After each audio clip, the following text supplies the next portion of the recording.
رات پڑ گئی، سردی کے دن تھے۔ رات بسر کرنے کا ٹھکانہ تلاش کرنے لگے۔ علاقے والوں میں سے کوئی ٹھکانہ دینے پر رضامند نہ ہوا۔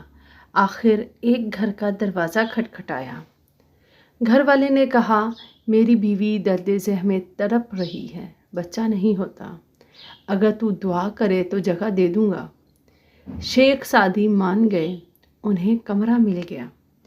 پھر انہوں نے کاغذ کے ایک پرزے پر ایک تعویذ لکھا اور گھر والے سے کہا، اسے مریضہ کی ناف پر باندھ دو۔ تعویذ باندھتے ہی بچہ ہو گیا۔ اگلی صبح شیخ سعدی تو چلے گئے، لیکن گاؤں والوں نے تعویذ سنبھال کر رکھ لیا۔ جب بھی گاؤں میں کسی عورت کو زچگی کی تکلیف ہوتی تو وہ وہی تعویذ لے جا کر باندھ دیتے، تکلیف رفع ہو جاتی اور آسانی ہوتی۔ گاؤں کے مولوی کو اس بات پر بڑا غصہ تھا۔